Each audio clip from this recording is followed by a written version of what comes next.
It is now time to dive into the 5v5 prediction. As you know, Matchroom is taking on Queensberry Promotion in a 5v5 card where they're putting 5 of Matchroom's fighters against Queensberry fighters. You know, Eddie Hearn, president and captain of the Matchroom side, and my man, Frank Warren, captain and president of the Queensberry side. So, Trill, before we get into this, promoters, which promoter you like better, Frank Warren or Eddie Hearn?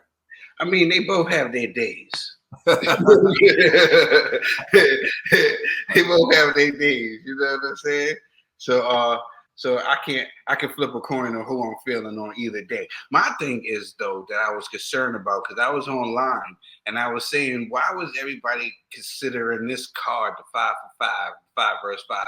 Why was they consider this like a lot of people was calling this like a USA versus like, you know what I'm saying? I don't know why they was dubbing this card. When you look at it, everybody's from different places on this card. You know what I'm saying? Like Zhang ain't from like the UK or nothing.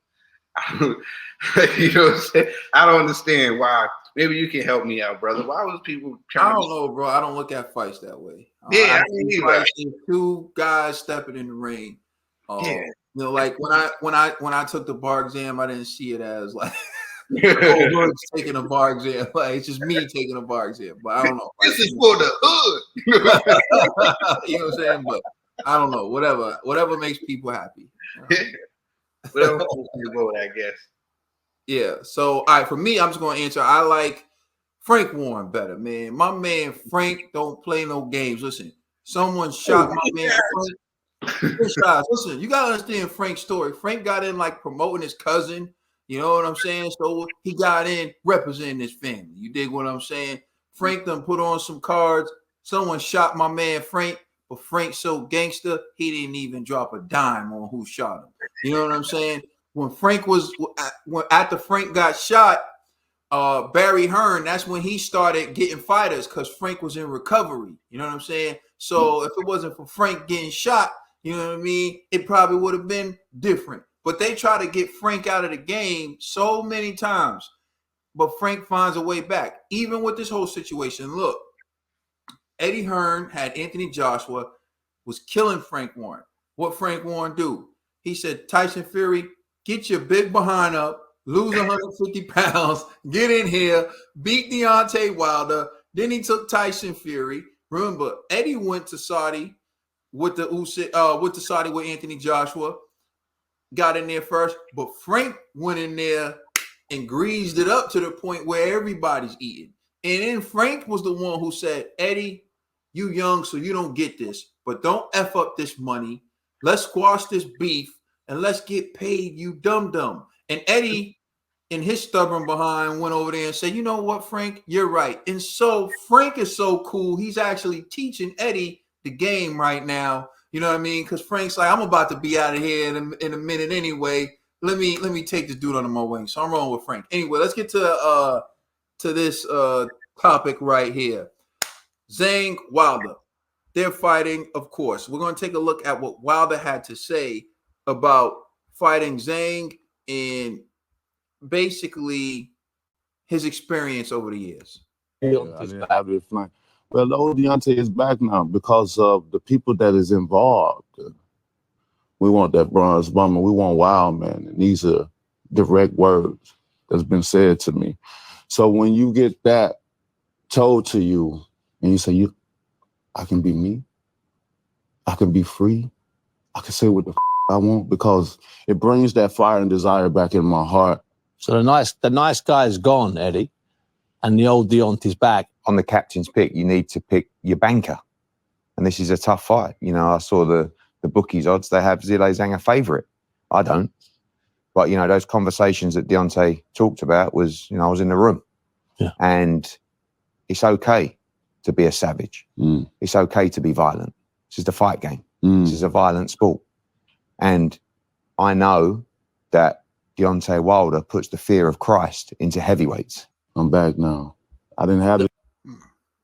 So, interesting exchange right there, to say the least. So now we're gonna take a look at some of the footage going around with Deontay Wilder, because they've been showing him in the gym. They show him hitting the mitts. They show him hitting the bag. Now they're showing Deontay Wilder running and jogging on the track.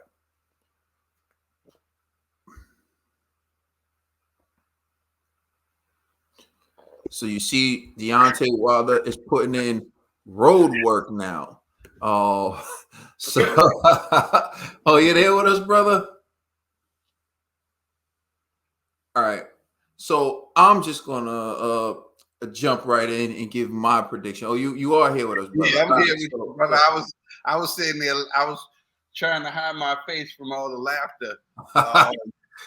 That's who you got, and what's your reaction, man? Who you got, and what's your reaction to the killer instinct being back for Deontay Wilder?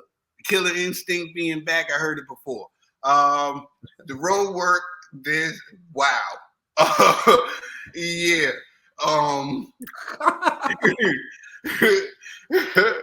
Shoot, we need to do the road work, man. I had laid some tar down. I would have took that as road work. Yeah, I'm going with my man, Turbo Zhang.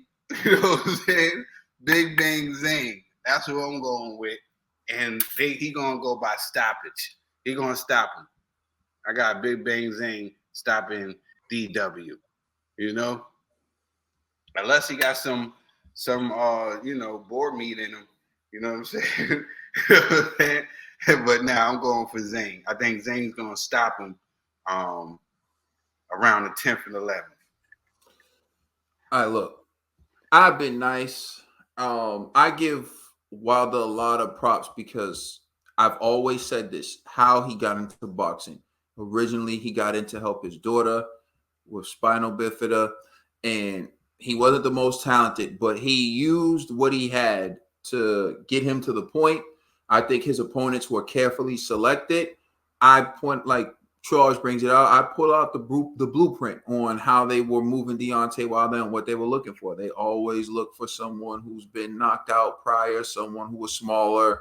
He always had an advantage. And Tyson Fury was a cherry going bad because Fury was coming off of mental health issues, being overweight, abusing drugs, of course. So they felt like Fury was ripe for the picking, and they almost seemed right in the 9th, in the 12th round. But they underestimated the dog in Tyson Fury.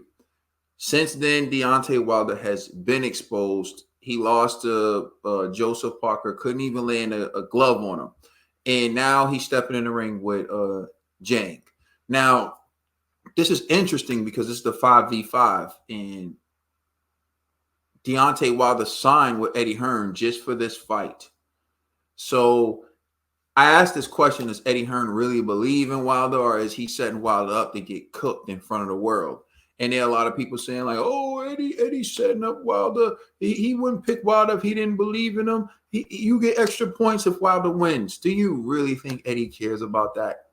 Eddie cares about Anthony Joshua. Wilder getting sparked out in front of the world by Zhang just shows how badly overrated Wilder is. And what do you think it does?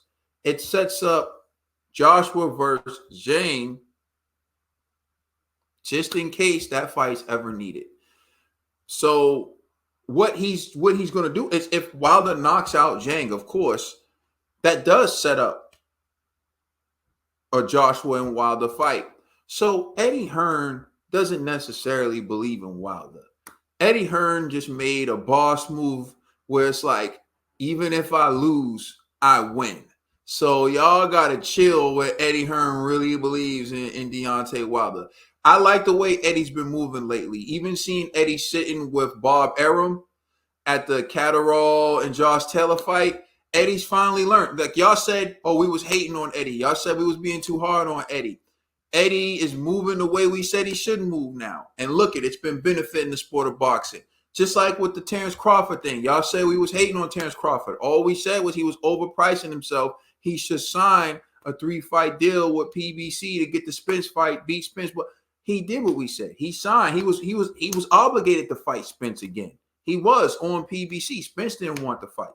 And now he has a bridge with PBC. So you got to understand, here we don't pander. We don't fanboy. We just tell you the truth. And some of you get mad and you can't handle it. But look at how much better it's been for Eddie Hearn since he stopped talking trash about the other promoters and started working with them. And look how great it's been for boxing. That's all I was saying. And now when it comes to this, I think Eddie's made another brilliant move because I think by the time this fight is over, this is what everyone's going to be saying. It's a damn shame what happened to Deontay Wilder. The next prediction for the 5v5 is the daddy of the division. Pause. The self-proclaimed daddy of the division. Daniel Dubois versus Flip Hrgovic. All right, man. Trill dollar bill. Listen, man. This is a good one. Who do you got? This is a good one. You know what? I want to say I don't have a dog in this fight. That's what I want to say. Like I don't have somebody that I'm really going for. I know Daniel Dubois is been crying for this moment. You know, he's been made for this moment. You know, it's about time that he gets one of those, you know.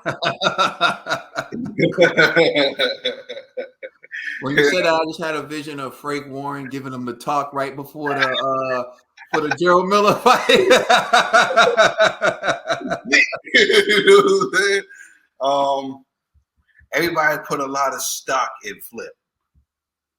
You know what I mean?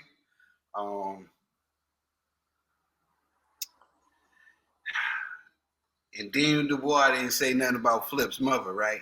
He didn't say nothing. Not to my knowledge, no. You know what I'm saying? You know, I just with Daniel Dubois, I know he's a work in progress, man. I just don't see it, right, man. I just don't see it, man. And the same thing with Flip. It's basically a toss up. I'm just gonna go. Oh man. Am I gonna go with Triple D?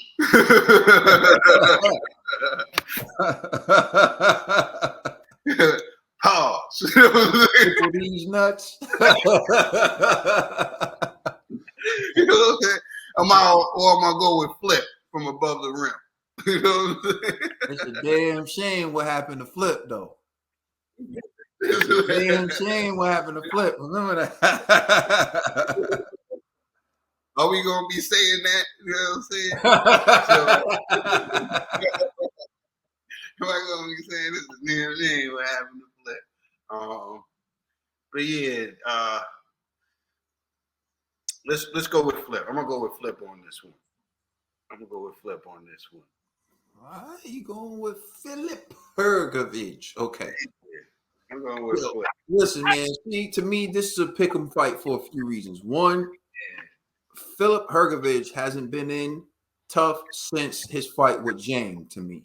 And he hasn't looked good since his fight with Zhang. Like, even the guy he fought, I remember Day of Reckoning, it looked like he had the easiest fight. Like, the dude just showed up to get a check. The dude showed up to lay down.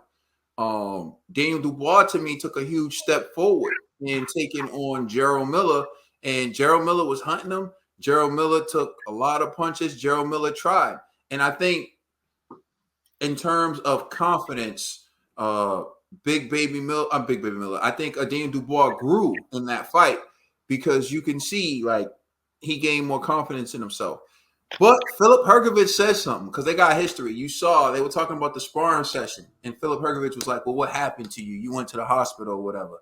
And Daniel Dubois was like, "What did you say after?" And Daniel Dubois brought up the fact that he was 17 during that sparring session. I think it's funny when these dudes bring up sparring someone at the age of 17. And you start to see what makes it important because I do think there's psychological seeds being planted in those moments where someone spars with, say, a legend. Like you look at Vladimir Klitschko and Anthony Joshua. I can tell Vlad had some confidence from what he did to younger AJ in sparring because you could just tell, like, when they were having their media day, Vlad just stood around and like, I want him to see me. You know, like to get the seeds growing that he had planted in his mind, right? And that's very important. And I could tell Philip Hrgovic is going to those seeds. But I gotta be honest, man. I don't think Philip Hrgovic has been in tough since Zhang. And I think Zhang did take a lot out of Hrgovic. So if this was prior to that, I think Hrgovic would have taken out Daniel Dubois. I'm going with Daniel Dubois. But I have no confidence in this pick.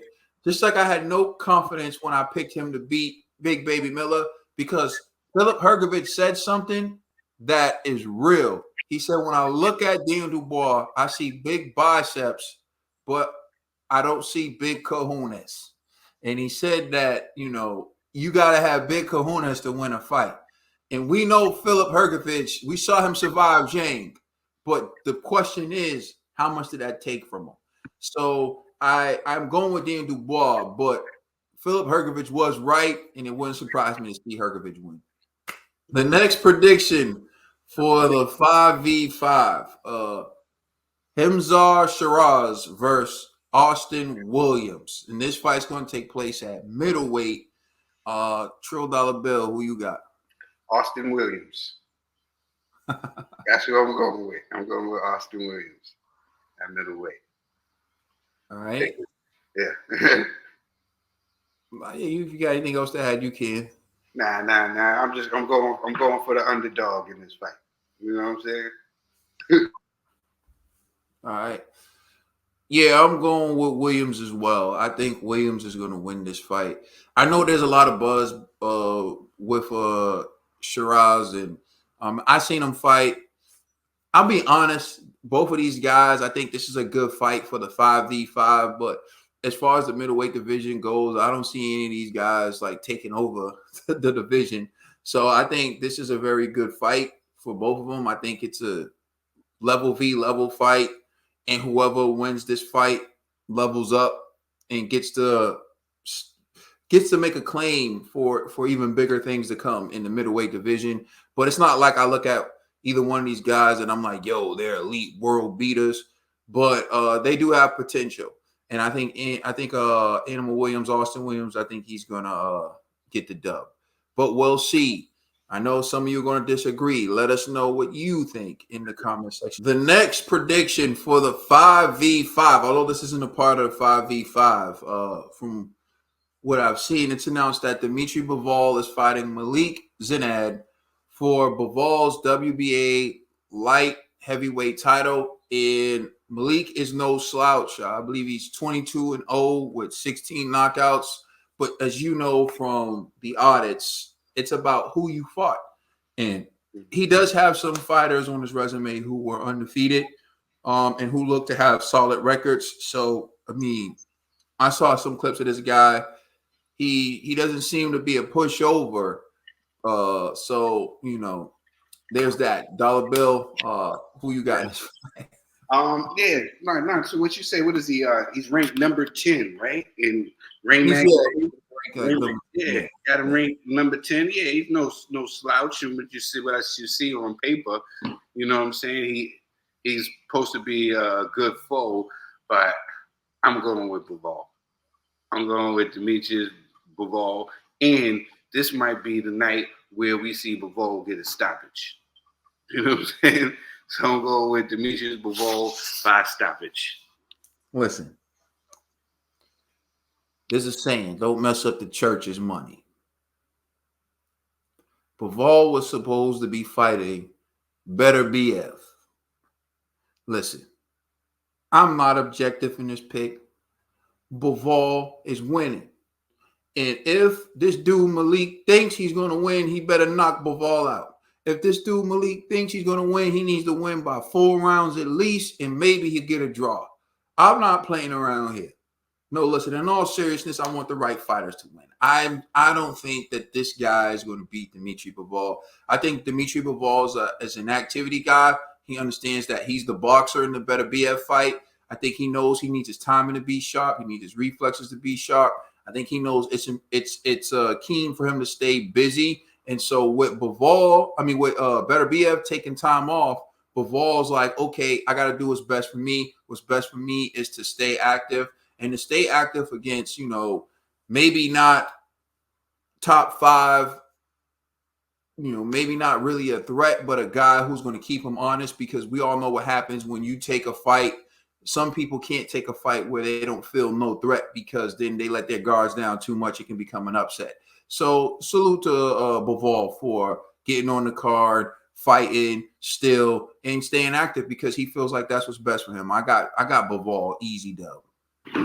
The next prediction for the 5v5. Now, this fight is a part of the 5v5.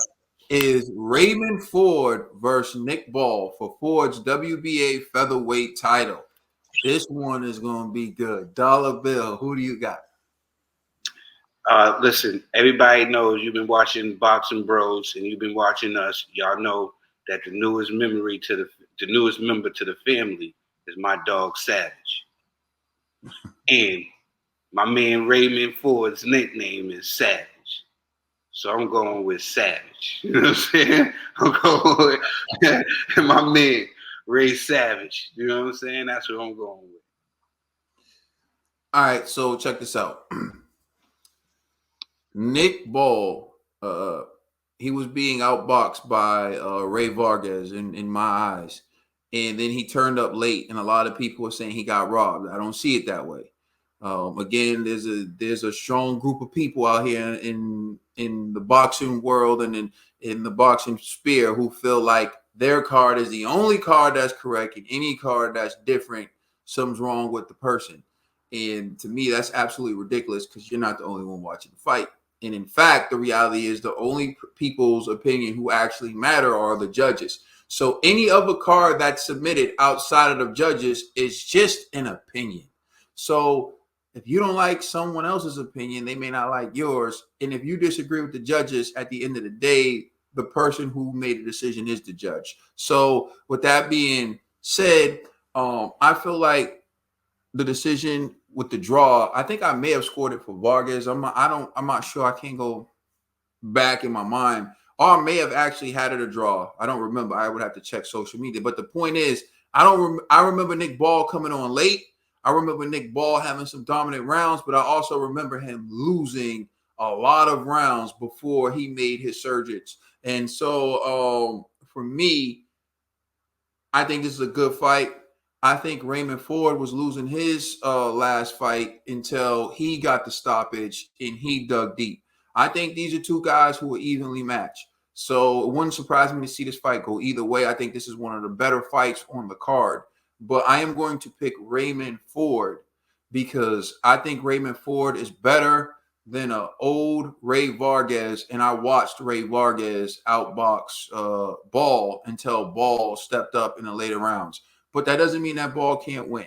But I just think Ray Ford is a better fighter at this stage in his career than Ray Vargas. And I think he has better punching power than Ray Vargas. And I think that he's going to beat Nick Ball. Last prediction for the 5v5 is Willie Hutchinson versus Craig Richards. So Trill Dollar Bill, who you got?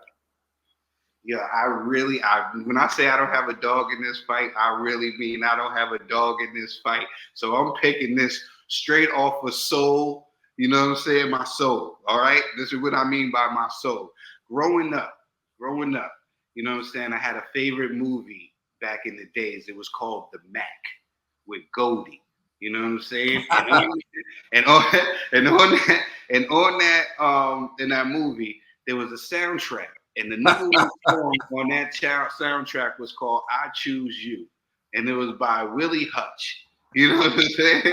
And it happens to be one of my joints. You know what I'm saying? That's my favorite song. I choose you, baby. You know what I'm saying? I'm going to go with Willie Hutchinson just off of that. You know what I'm saying? Sorry, King Richards. I gotta go with Willie Hutchins just off of that. You know what, man? You kind of persuaded me to think about this. Hutch was stopped in the 5th by someone who wasn't even of Craig's caliber. And I looked at Hutch's wins, and his resume seemed to be built on the backs of guys who've had multiple losses. I'm talking about like over 10, some of them. So I tried to look to see like where he has actually beaten someone of Craig Richards' stature, because Craig Richards has been in tough in terms of competition. He fought Dimitri Bivol. He gave Bivol a very tough fight. He fought Joshua Buatsi. Joshua Buatsi beat him, but it wasn't easy. So I just feel like he's been in with better competition. So Hutchinson was stopped in the 5th by someone who I feel like isn't as good as Craig Richards. So for that reason, I'm gonna roll with Craig Richards. Although Trill, you brought up sometimes, like you said, the soul and the universe are speaking to you. I choose you. It's like they chose Willie. You know what I'm saying? So I don't know what's gonna happen, but I'm gonna go with Craig Richards. Let us know how you feel in the comment section. Please like and subscribe. Check us out on Instagram and Twitter. And please check out our podcast on all major streaming services. I'm the commissioner, Trill Dollar Bill. That's my brother, Kaden. You know what it is. It's always LLG for life. Thank you for rocking with the Boxing Bros, where we give you our honest opinion about the greatest sport ever. And that's boxing. We appreciate you all. Boxing Bros.